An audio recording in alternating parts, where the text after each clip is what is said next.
Good afternoon, Bahamas. Good afternoon, United States. Good afternoon, world. Good afternoon, anybody else who might be out there listening. Thank you for joining us for our Sunday conversation. Uh, my name is Matthew Rose. I am representing the Bahamian American Association of the Washington Mid-Atlantic region, BAAWMAR. We do these conversations periodically where we take the opportunity to discuss with thought leaders issues that affect the Bahamas and the Bahamian diaspora. We appreciate you for taking the time to join with us today, and we're going to be talking about Bahamian culture, bringing the 242 to the world. We're going to be talking about things that we can do to share, to grow, and to learn ourselves about the culture and how it can travel around this globe of ours. We have a panel for you today that will share a variety of views and who are all very deeply involved in the culture of the Bahamas, home and abroad. Um, I'll brief introduction to the members of the panel. We are blessed to be joined today by His Excellency, the Ambassador of Cultural Affairs, Mr. Jamal Roll. We are also joined by the Assistant Director of Culture, Ms. Portia Sands. We have award-winning film director and screenwriter, Mr. Graham Mortimer.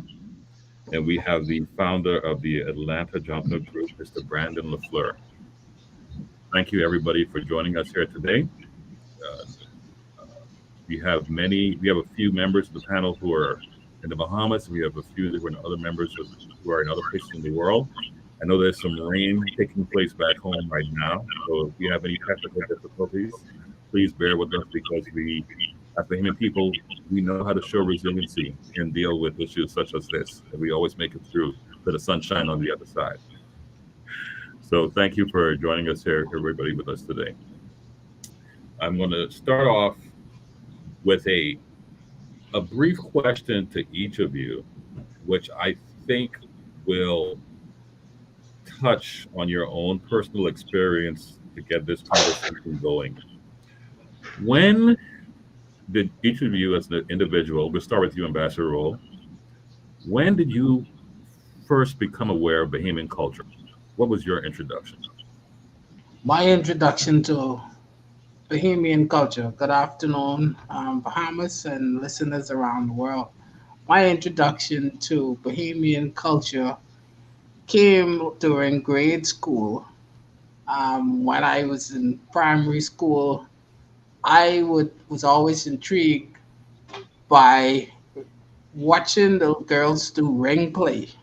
I mean, and so I wasn't aware that the way that we do ring play is the way that Bahamians do it. Like the songs Brown Girl in the Ring and that type of thing was really is it's a part of our culture.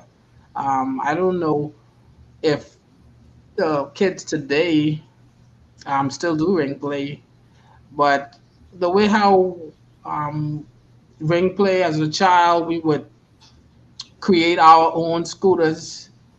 We would play our little games. You know, that was wow, it's nostalgic now just thinking about it. And I wish we could bring those days back. But to see how creative we were to create our own scooters, play jackstones, hopscotch. This many people may not know, but the way how we do it, it's our culture, and that started off at an early age, 5, 6, being a barefoot boy running around in Angliston. Well, I've had many a ring play moment myself. I, I, Boy, I was a mischievous little boy. it was great times, great Yeah, times. yeah, man, yes. Um, uh, Director Sands, what was your first introduction to Bahamian culture? When did you first feel or become aware of Bahamian culture? I too must concur with Ambassador Rule. At a very early age, I grew up in the community of Fox Hill. I'm a Fox Hill girl. And if you know anything about Fox Hill, you know that that is a cultural mecca. I grew up in the Baptist church. Well, first of all, in Fox Hill, we've celebrated the emancipation of slavery uninterrupted from 1834. And we have a celebration called Emancipation Day, first Monday in August, and then Fox Hill Day, the second Tuesday in August. And in the Baptist churches on Fox Hill Day, you have to say your recitation. You have to recite your poem. You have to act in the play. And then after that, you go on the parade grounds near the roundabout and you participate in planting of the maypole, and you watch the guys climb the greasy pole, and you buy connects and Benny cake and all these wonderful things. And then my mother was a storyteller. And so, regular pastimes, you sit under the canap tree, under the almond tree, and you just told Boboki and Barabi stories. And even to this day, I've been doing storytelling, so very early, um, because I grew up in a village, so to speak, where culture is just a part of everything that we do. Did you ever see anybody make it to the top of the greasy pole? Oh yes, of course, the prize is at the top. Okay, I'm just. You don't stop until you get the prize. Yeah, Okay, that's they have cash prize up there. How much? I always wondered Yes, what. yes. Okay, okay. I always Now, wondered what was the incentive for you to climb the pole, and somebody told me that's cash. I'm like, okay, now it Makes makes sense. sense. that's But right. I remember cup. We used to get cup and baggie and buy the salty sausage. Oh Yes, man, those were the days. I don't know if anybody around the world do it like how we do it, because I was in Las Vegas a few weeks ago and I was explaining baggy to these Americans. They didn't have a clue what I was talking about, and I'm like, wow, I thought like oh that made me realize that some of the things that we did is uniquely Bahamian. I don't know if anyone yes, purchase a leg of salty, cut it up, and put hot sauce on it, and put it in a bag and sells it out your home. I don't know. well, Something about us. We're creative on what how we do it. yes, Entrepreneurs in every way. I'll tell yes. you, something, sir. I made a mistake once for a Bahamian picnic where I made some salty and it didn't have the skin on it, and everybody Oh, everybody let me know. well, that's another part of that. That's Finish the another best meal. part. When you Finish finish, the best you deal with part. that skin.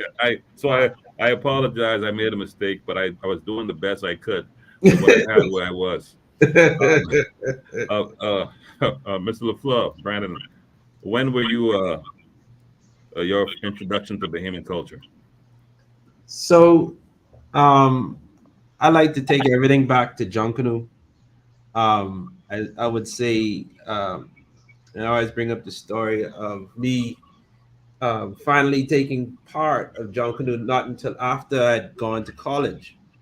Um, and I would say not necessarily introduced to Bahamian culture, but I would say the first time I was like really proud, like proud to be a Bahamian, and once being a part of that group of guys and women, I guess girls at the time, because I was in college, part of the Junkanoo there in FAMU.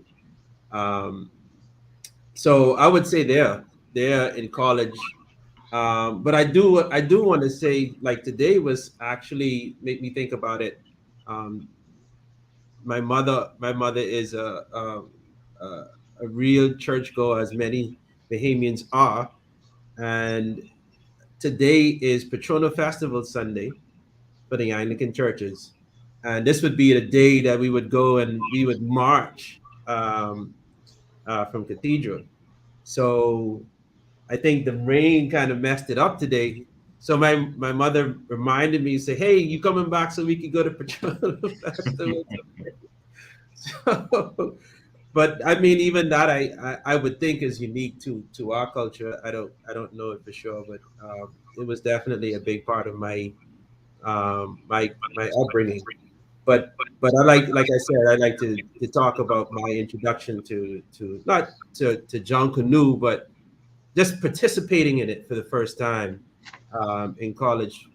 Really set my change. I would say change my life because it has kind of affected my life to this day, and I've graduated since 2002. So so that impact is Oh, lasted a very long time in terms of the John Canoe. all right, all right. And I don't want to say best for last, but one of the best is because we're all getting best answers right here. Is when did you become aware of Bahamian culture? Your introduction, your Yeah. So, I mean, like, I think culture is something that we're born into. It's like, it hmm just was like what it is. I became acutely aware of it as a grown up when I look back at how I was brought up hmm and the things that I had to do, like participating in John Canoe as a kid, storytelling. I was lucky enough to have three great grandmothers that lived a long time to get to collect the stories from. And as an adult, I realized that I have unique way of looking at the world. Like I'm currently in the US for a few years.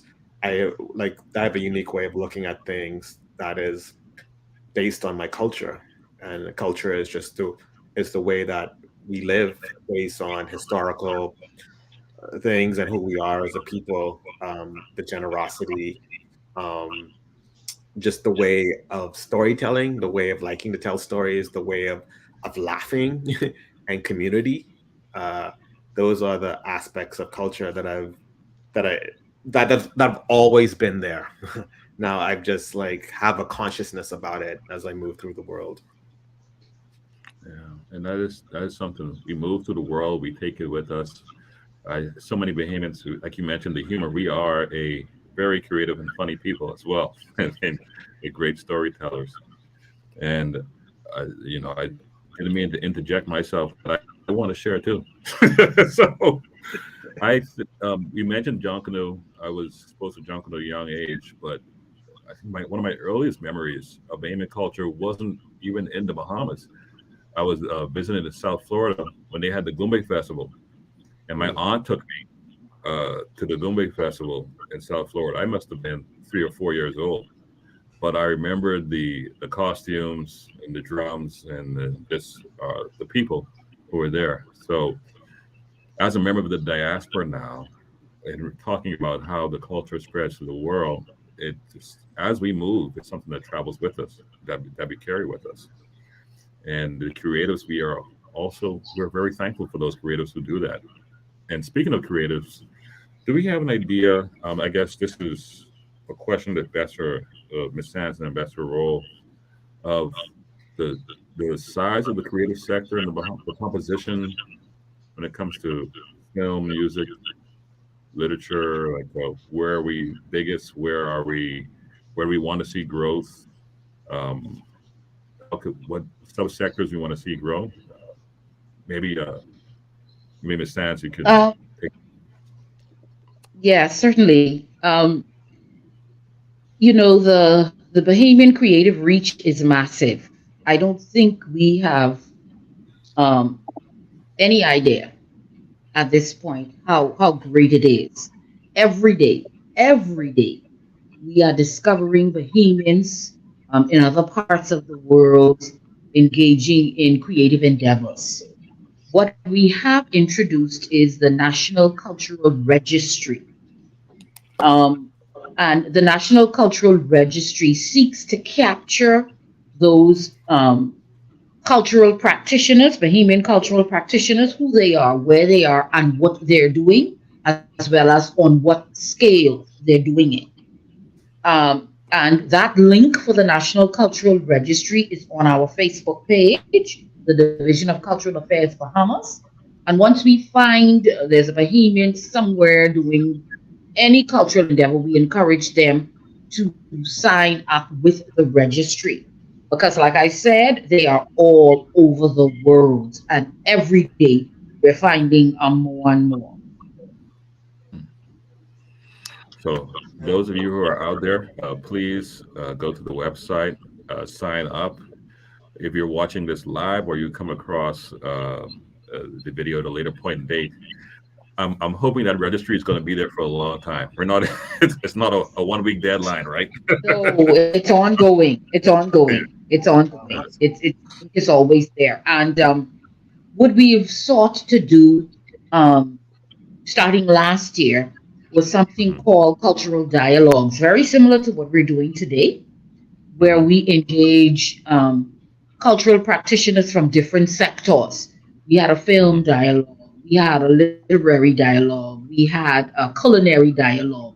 We seek to engage practitioners in every sector, every cultural sector, and talk about their sector, what is happening, what they think needs to be done to move forward, and those kinds of things. This is how we first of all want to break the ice and get in there and see who our main persons are, who can bring individuals engaged in the sector, bringing them together so that we can start to work toward developing the cultural sector. Our Minister Mario Boleg, the Honorable Mario Boleg, he wants to see culture as a viable sector in the country.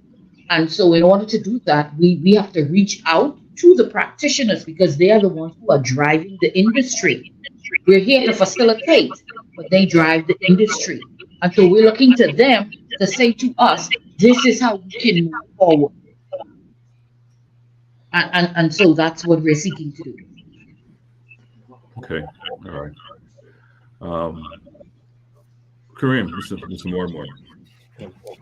You have been, I don't want to date you, but you've been contributing to taking our culture around the world for some time now. You've been at the forefront. You've been engaging and sharing. Is there like that journey of bringing the stories over? Could you tell us a little bit more about that and what you wish you had as you were going through the journey, and what maybe you like to see in the future? Yeah, I mean, I started very young, Mhm. making films in my early 20s, so I've been at it for a while. And and my first film back in 2006, like, I had no idea that I would be able to travel the world in the way that I was able to. And so I didn't really do it with any sort of conscious thought. And that started to happen like much later in my career, with my later work, like things like Passage and like Cargo, and my upcoming film, the documentary with Laura, is thinking about, as I grew up and realized that that wow, people are really thirsty to hear what how people in this part of the world live, um and having that confidence that, like, what I bring to the table and what we bring to the table is equally as important or even more important than anybody else there. um so I could talk about outer things that I wish I had, but I wish I had that inner sort of knowledge, and that could have been due to age. um Hmm. yeah, so that's one of the things that has changed, and something I wish I had before, if I'm answering All that right. correctly. Yeah. Oh, well, you absolutely are answering that correctly. I once had a English teacher saying that there was no right or wrong answer in forums like this, but then they gave me a C. But you you did all right. You did very well with your answer. Ambassador Role, people have followed your work throughout the world, and a little bit of a similar question as to what Kareem answered just now. Could you share a little bit about that and sharing the culture and what you hope to see or what your vision or what we need in your opinion? Oh, first of all, I like to say that I believe Bahamians are the most creative people in the world. It has been proven from way back with Sir Sidney Poitier um, winning the first Oscar for Black person to Mr. Mortimer himself, who did such a brilliant job at Cargo. I remember watching that and being so, excited and happy that we have Bahamians that produce and work on such a high level that could rival anyone around the world. So I congratulate you, Mr. Mortimer, and continue to do well, continue to make the country proud. Everywhere I go, I've done extensive travel throughout the world, and there's a Bahamian everywhere doing something that's artistic, playing music. Yes. There's a guy in Washington, not in Washington, in Las Vegas. His name is Mario Lawrence Smith. He's a Junkanoo Yes. artist. Yes. And so he's making waves in Las Vegas, the entertainment capital of the world, bringing Yes. our culture there, and the interest is high. And so whenever I um, engage in my craft, I'm happy that home I've been accepted and celebrated. A lot of people reach out to me just to congratulate me. I can't sometimes I be in the bank. I can't go to the gas station on the mall, and people will want to take photos with me, and it's such a humbling experience that um, even though I'm celebrated around the world, but I'm most proud of being celebrated by my fellow Bahamian. So I think that what we can do to improve the industry is things that we need, and we're trying. I see that it's getting there. Everything that Bahamian participates in regarding the orange economy is at a high level and improve it at an exponential level. If you look at music videos, if we look at the level of videos like artists like Julian Believe, the quality, and if you look at videos from past times, it's like it's we're rivaling on every level, and so I'm happy and excited for what the future of the orange economy in the Bahamas is going. And thank you. Um, is there anything that being done to help? You mentioned the creative forms, the videos, the art, music that we're doing in the Bahamas to help protect the intellectual property of the Bahamian creatives. There, Well, there's a in the government's blueprint for change.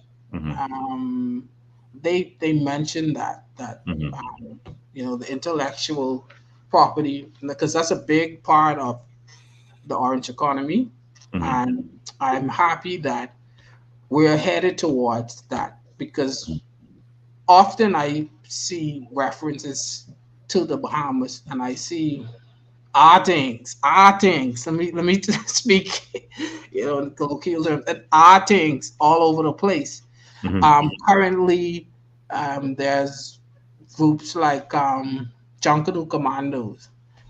They do Junkanoo all over the world, and there's a group called Sankofa Flamingo.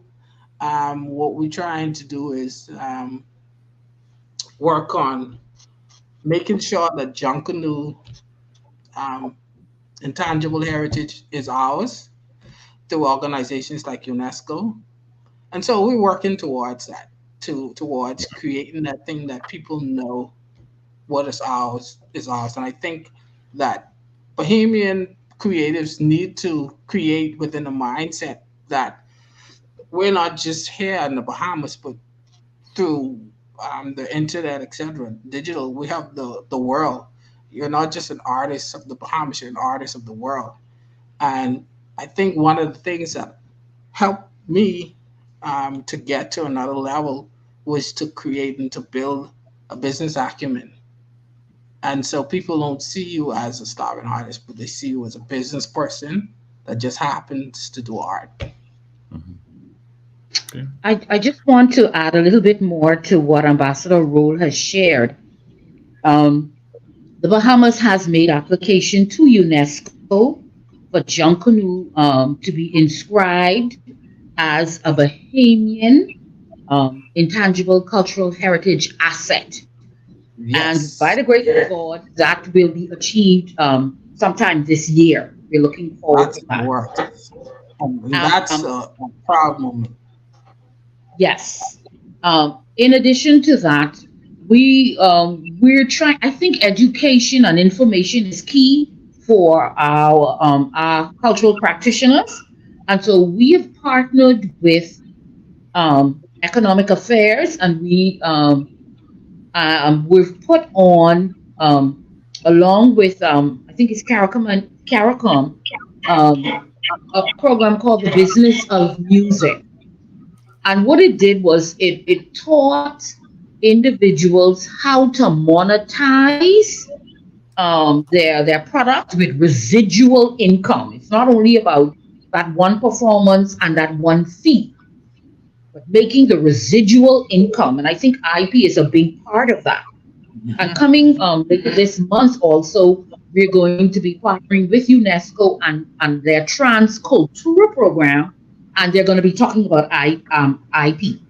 So that'll be coming later this month. So those of you that are listening in, please, if you like and follow the Division of Cultural Affairs Facebook page, we will be sending that information out so people can zoom in and be a part of those IP discussions. It's going to be around the Caribbean, available around the Caribbean for all CARICOM countries.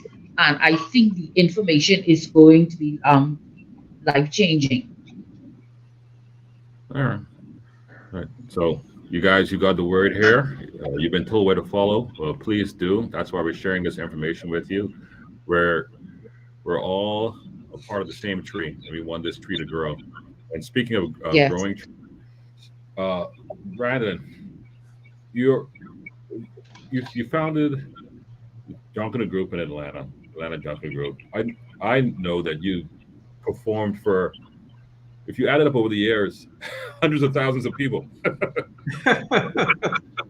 It witnessed your performances. If you look at the Atlanta carnivals, et cetera, you've it's been a business which you've used where people have asked you guys to perform at NBA games, at different functions, et cetera. Can you talk a little bit about that experience, bringing that aspect of Bahamian culture, and as Ambassador Royal talked to, as being considered as a business person doing this art, your experience with that, bringing it Right. inside of the Bahamas. So I've actually I struggle with that because I care so much, right? Um, Hmm. I care so much about the culture, and I care so much about the people and my community here. Well, in Atlanta, right? And um, so I struggle with trying to find this perfect, the fine line between doing it enough that it makes sense, and and making sure that I'm sharing. So um, we always struggle because our I guess the other guys that do Junkanoo in Miami, they kind of see it more as a business, where we always treated our organization as an opportunity to share the culture. So that's always been a difficult thing for me. So I've probably spent way more money than I've made. Yep, that's often the case. but I love doing it. I've created. I mean, I've met a lot of people, a lot of great people, a lot of great Bahamians, um, and Americans and people all over the world, just through Junkanoo. And I would, um, I cherish that. That's big for me. But yeah, we've done it. We've been in multiple spaces. From like you said, carnivals with thousands of people and doing things for the Ministry of Tourism and coming up to DC and Tennessee and all over the U.S. and um, and we found a way to do it and to make sure that we were doing it enough to do it well. So. So that's interesting. One thing you mentioned was doing it enough to do it well. I will say you probably made a mistake once when you recruited me to come do cowbell for you, but I shook it back. That was actually that was a surreal moment for myself. Talking about that, it's a quick story.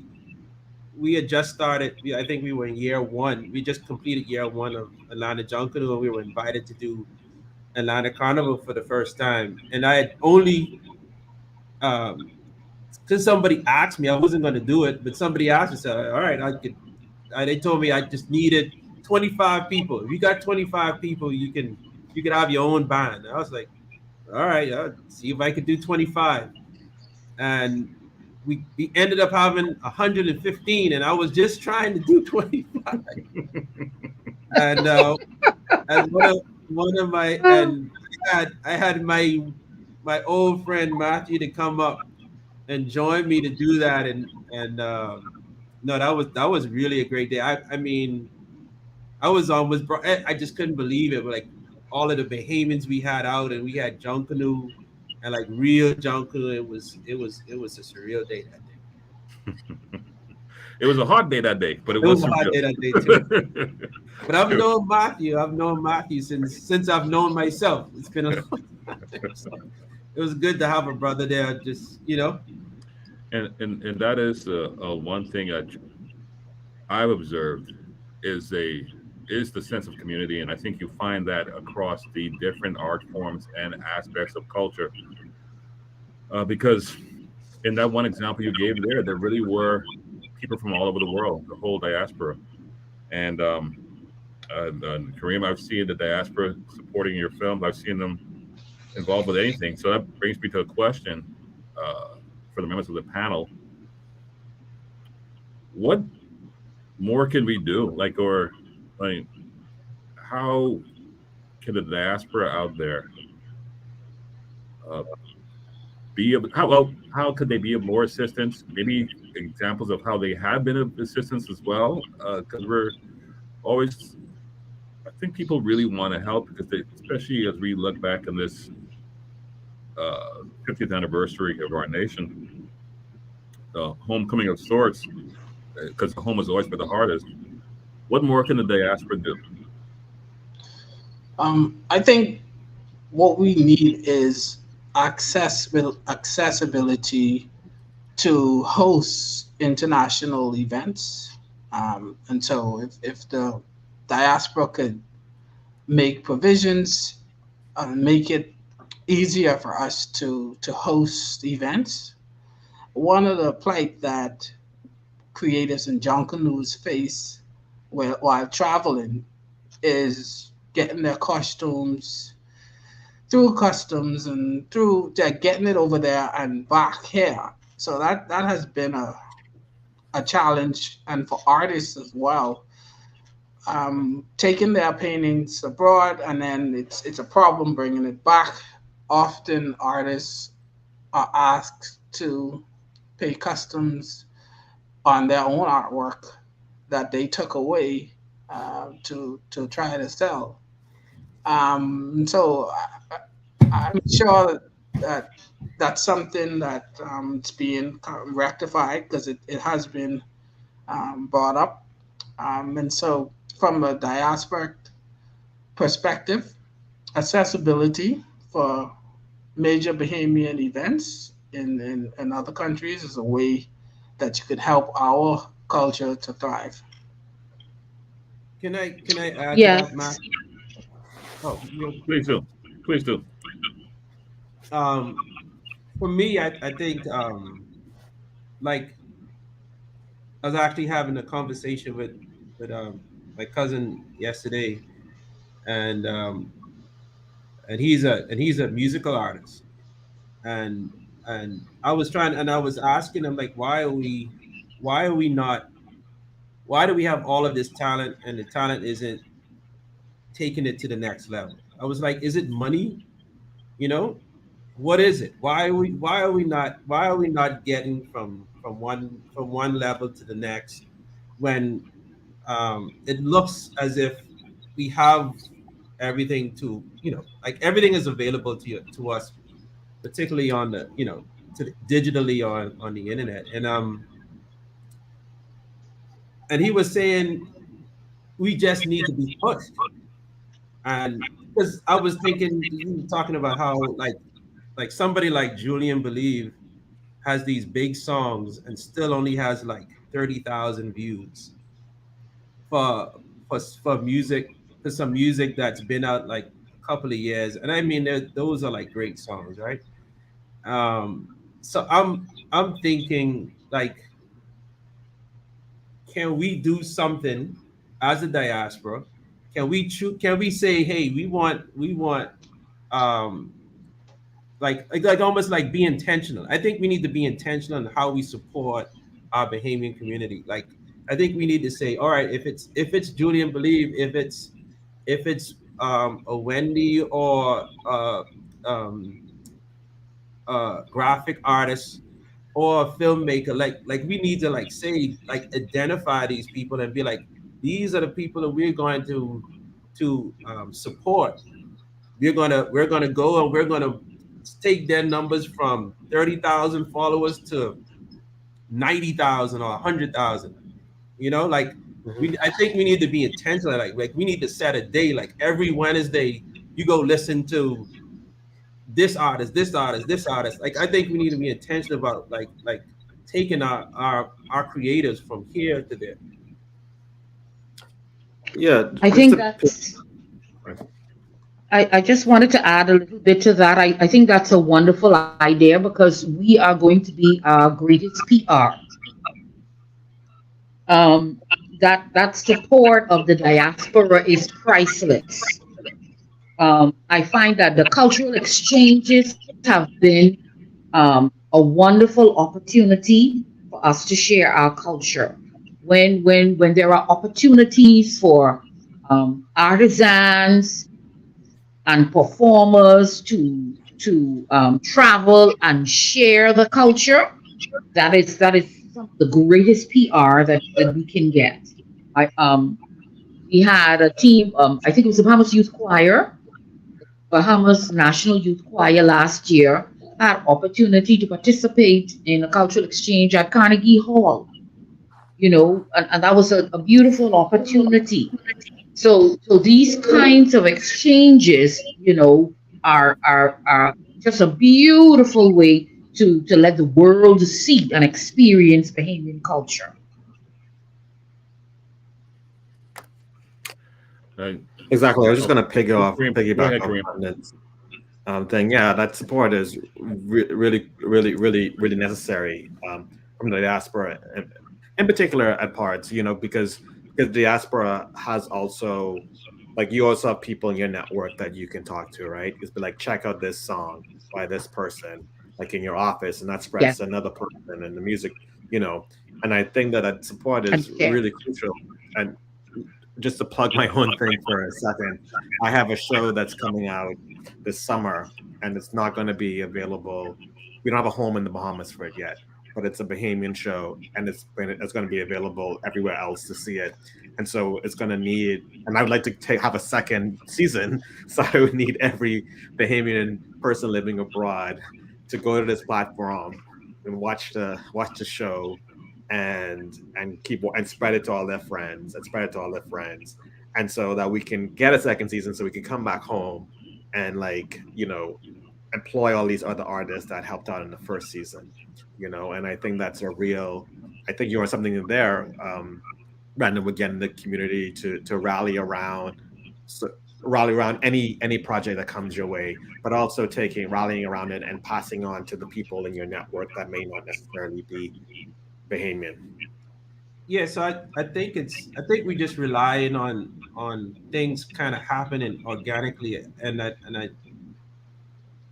think we can't just do that. Like, we have, like, talented people, and they have to be supported. And we have to set that and be intentional about what we do about supporting our own. Yeah. And I like to have it on a Wednesday, like you say. I don't know what Wednesday is, but Wednesday. So, Kareem, what's the name of that show, so that we can start? The show's called This Is Paradise. I can't tell you where to find it yet because I'm not allowed to announce it. But it's a show called This Is Paradise. Yeah, and we shot it in Luthra a year and a half ago. Yeah. So everybody, pick out your phone, pick out your notepad, your black book. I would tell you write on your hand, but we all bathe, so write on a piece of paper.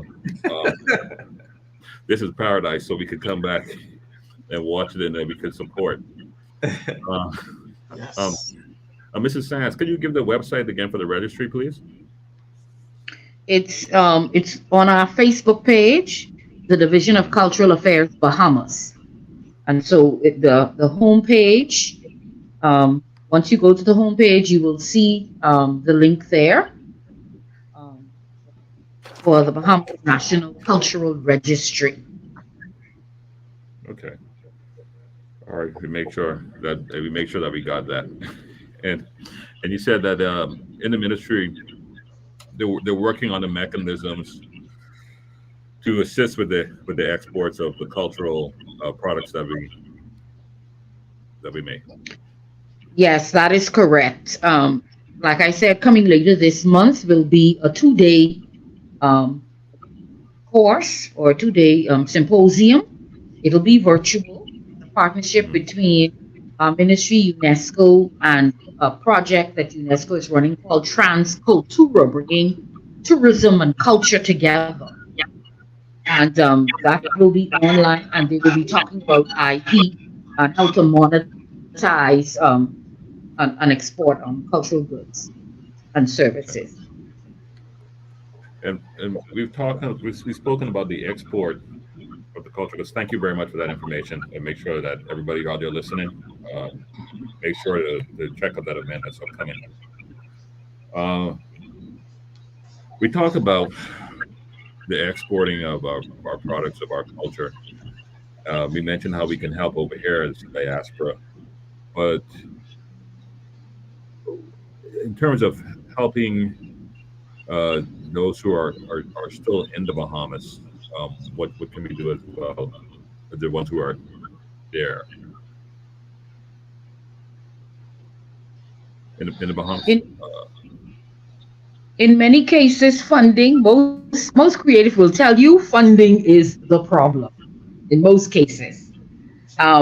We do have a small grants program with the ministry, and of course we can always use more funds for our grants program. There's an application form. We intake twice a year, and practitioners can fill out the application form, submit it to us, and we go through the process. We try to help as many individuals as we can. The money is small, but we try to help as many with the resources that we have. And quite honestly, if we can get more funding, it means we can help more persons, and we can give more toward their endeavors. We're also finding that a lot of our young people are moving toward careers in the cultural arena. And I'm talking about students who we would earmark to be academia, who could be doctors and lawyers. They're preferring to go after their passions. And so I think one of the things that we need to do is we need to provide a richer educational opportunity for our young people who seek cultural professions. Um, you know, scholarships, um, training and development opportunities, workshops. One of the things that we were seeking to do this year is a cultural career expo where the young people they come to a career fair, but it's specifically talking about cultural professional professions.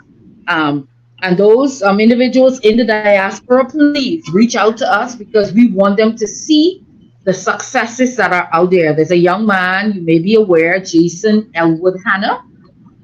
He is a stuntsman. He performed the stunts for uh, Wakanda Forever and the other movie that he's doing very well for himself. He's making Bahamas proud, and we want our young people to see these kinds of things and to be able to hear, um, how did he get there? He said he just used to be flipping on the park, and then he started to get into karate and all these kinds of things.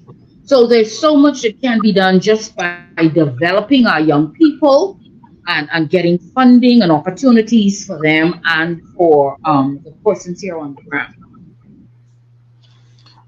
A way that we as a society can help the orange economy is by participating in purchasing artwork.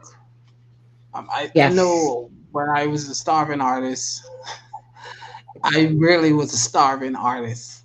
And because art is such, or anything creative, unfortunately, for a long time has been an unrespected profession. A lot of people didn't feel like it was necessary or important for you to get paid because of the ridiculous notion of a starving artist. You're not as important, and it isn't a real job, and that's something Mm. that people would ask me. So when are you gonna get a real job? Some people still ask me that, and I mean because Yes. people just don't understand that it is a real job. It is a real profession. Everything that we do, creatives had something to do with this computer that we're on, with designing it, creating the fonts Correct. for it. During the Correct. pandemic, when everyone was down, it was the creatives that came and helped produce programs like Zoom that we're on, put menus digitally now. People design wraps for delivery service, engineering. It's a creative. So it's deeper than just some starving person drawing that you think. Like creatives really, really make this world go round. And we need to Yeah. take it as it's a serious thing. You can imagine in the stores if we didn't have labels on anything, and it was a creative who had to design the label to make that company, to help make that company's product to thrive. And so Yes. for society, as we like to support foreign, we like to support a designer that has a European name. Sometimes it's important to get a dress or a suit made by a Bahamian designer. I mean, you have Theodore Elliott, you have David Roll, you have Kadar, you have a Up and lot of coming. Kevin yeah, Kevin you have a Evans is lot. up and coming. Yes, yeah, and you have and the straw works like it's amazing. I started wearing straw belts, um, and it's and delving into trying to have a piece on me that is made by a Bahamian, whether it's a portfolio or a pin or something like that. Mm. There's a store that's downtown, that features everything Bahamian made in the store. It's a store that when you go through the um, right opposite the House of Assembly, next to opposite the House of Assembly, it sells 100% Bahamian stuff. And I trying to remember the name, but when I remember the name, I'll bring it back. But it's when I went into that store, I spoke to the owner, one of the owners, and I was like, "Well, you mean everything here? Like they sell sunglasses, um, they sell wallets, everything, and it's Bahamian made, and that made me so proud and impressed that wow, we really on every scale doing something. It's called the store is called Down Home Bahamas, and all of my listeners check out Down Home Bahamas, and you would find some amazing things. And this is the it's so creative. The store is a store that gives Bahamian creatives their shelf spot to sell their things, but it isn't like you're on a market, you're in the main downtown store and you can have your products on the shelves as of any other big store from any other foreign company. And so I'm, and we I talked about the society supporting artists, but artists we need to support ourselves as well. Yes. We need to present ourselves in a manner so it can be respected even more. The Yes. the ones who aren't on the level, who don't feel like we should take the time to produce things on time on a timely fashion, um, put the correct label in, pay attention to details. We gotta act like because it is us on the same level of the world. And I think once we realize that and continue to realize that, most, I'm encouraged that it is happening on an exponential level. Bahamians are and creators are improving their craft, their packaging. And so I'm encouraged that the future, the now really is bright regarding the orange economy. I'd Yes. like There's also another store. I just wanted to add very quickly. It's called Dupree. I think it's Dupree International, fully authentically made Bahamian items. That's Can on you on repeat the West name? State Street. Dupree, Mhm. Depre, Dupree. Okay, It's okay. on Facebook. Beautiful, beautiful Bahamian goods, and at a high professional level. Mhm. I just That's wanted awesome. to shout out NNNF Apparel because they was the only person who responded to my Instagram post when I posted this panel today. And there he's actually that company is in that store that you were talking about, Ambassador Road. Okay, okay. Yeah, so Shout yeah, them no, out. so that is, and nobody raps the Bahamas more than that guy. So shout out to Raymond Neely. Yeah.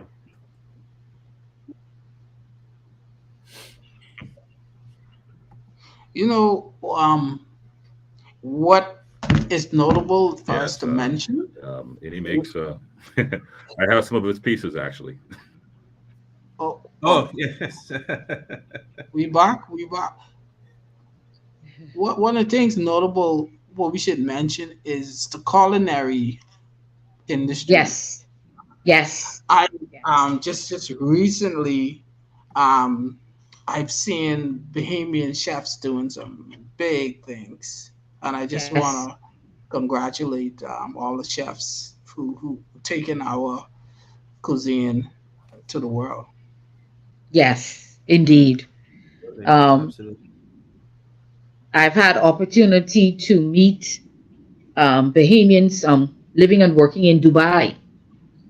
Last year, Okay. I met some of them, and some of them they're working in the hotel. They're chefs, and they're doing very well. Bahamians Well, are yeah. all over doing wonderful things. Um, Another friend of mine says she have relatives who are chefs on cruise ships. There's another gentleman. He is a personal chef on private jets. He's hired for his culinary expertise on these private aircrafts. He's also doing very well. So we have Bahamians all over doing wonderful things. I do want to put in a plug for our first ever national anthology of short stories that was published in December. It's a collection of Bahamian authors. Some of them are actually, about six of them are school age slash college students.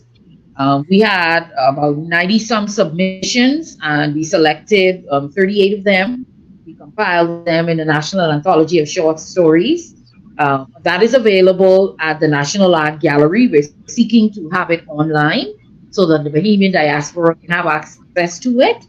But and we want it to be an annual project. So we're looking at repeating the process. It was the first ever in December of last year, and we're looking to repeat it annually. Okay. That's that's good, man. I every time we talk about culture and what Bahamians are doing, it must be proud. Yeah, And I applaud everyone on this panel for doing their thing to keep our culture alive and to help it thrive to the next level. Exactly. Mark, you Well, bought your cowbells. well, everybody.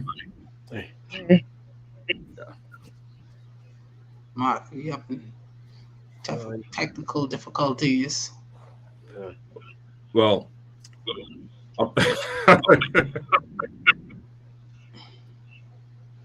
It is. yeah, I'm sure. You Yeah. freezing? There he goes. Yeah, you're while freezing. we wait for Matthew, I just want to say So, that we're in the throes of E. Clement Bethel National Arts Festival.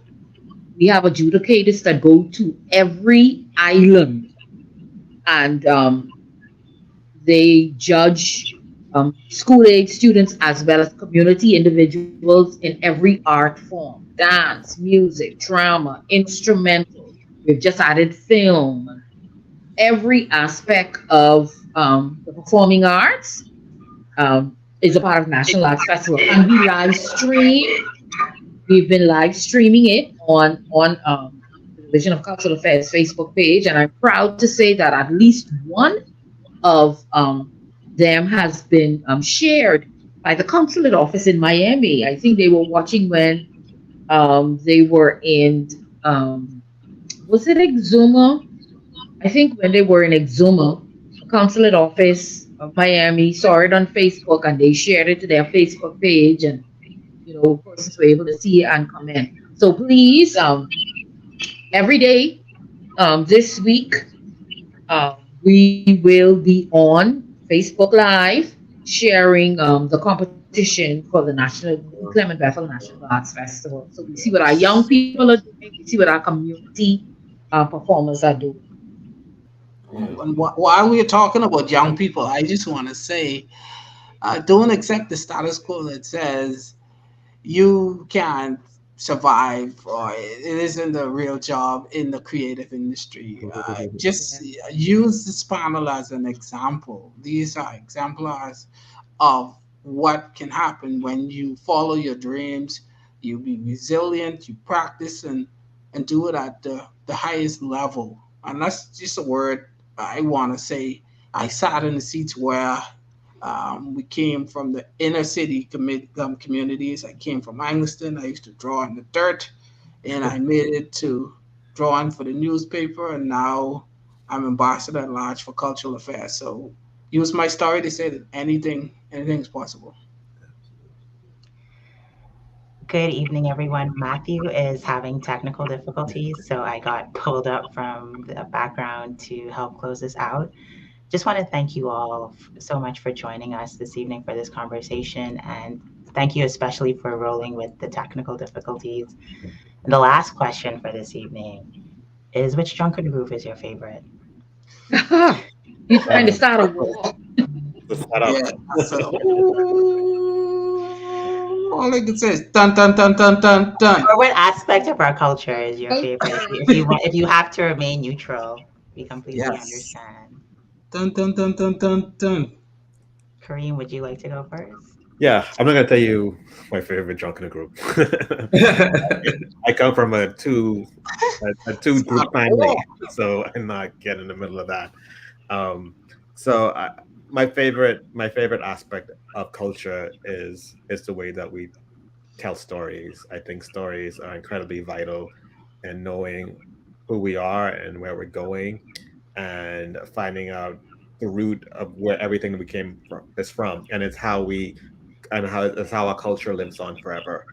And so that's my favorite part of Bahamian culture is our unique way of telling stories and passing on our traditions to the next generation. You gotta be safe. I'm connected to all groups. I love all the groups. You know what? I love to go to Junkanoo because my mind is always changed from which group I like, because I look at the overall creativity, and I've traversed festivals all over the world, and I've never seen a festival as dramatic, as interesting, the workmanship at the level, the dedication. I mean, the fact that these costumes are created with blood, sweat, tears, and money, and is Yes. discarded after the parade. It shows that we as a people are passionate about our culture, and that is what I love. We could use Junkanoo, the example of how Junkanooers do it, and and their dedication, and apply that to everyday life principles. Everybody will be straight. The world will be a much better place. So, yeah. So, Mr. LaFleur, I applaud you for being that Junkanoo who took it to Atlanta and to still be practicing it, and without the interest of the financial gain, just to put our culture out there. I commend you, sir. Thank you, thank you. I'll go last because I'm really passionate about that jungle thing. So Director Sands. so good. Well, I agree with Kareem. I'm a writer. I'm an author and a storyteller. So I absolutely love the literary aspect of our culture. But I love Junkanoo as well because I like the story that is told through Junkanoo. That thematic approach, I think, is absolutely beautiful. And I love it. I'm a Foxville girl, so I have to say Foxville Congos in the B group. And then, of course, in the A group, the best group in the world is the Shell Saxon Superstar. All right now. Oh, gee. Ooh. Ah. Well, let me Ah, say. So Brandon. um, I'll start off like this. I'll start off like this. So that's kind of how I represent Junkanoo because Junkanoo is dope, right? I want to see Junkanoo on a totally different stage. But to quickly answer your question, um, I came from the valley, so I'm a valley boy in terms of family, but I rush for the music makers. The music makers gave me my first bass drum to start my group, and I've been rushing with them probably since 2013 off and on. So that's who I that's who I ride with. Yeah, John Canoe is definitely what I do. Outside, my dad always like, why are you always doing this, John Canoe? Talking about being like creatives, ambassador role, like people not taking these things seriously is like they can't see the benefits, like how you can make money doing this thing or how you can have a career. I'm not saying I have a John Canoe career right now, but when I think about Junkanoo, I think about so much creativity in it that we're not utilizing. I think about the music and how much we're how we're not using it enough, that we have to dive into it. We have to look into it more and create those artists who can start. I think we need to create millionaires so we can have people to come back and come back and really support our creatives. I think if we make Yes. our creatives we take our creatives to the next level, then they will in turn make sure they're supporting our culture the way we do. So yeah, um, We need more millionaires like Kareem. So sounds good. Thank you again so much. I just want to remind our viewers and also thank our viewers for engaging in conversation and asking great questions of our guests this evening. If you are not connected with BAAWMAR yet, please check out our website, become a member. We have our next general body meeting in the spring, April 15th, time and location to be announced. But please connect with us so we can continue to host and entertain great speakers across the diaspora and from home like this. So thank you again. Thank you very much, and a good evening to everyone. thank you so much for inviting me Thank you, guys. and Thank keeping you. the culture alive.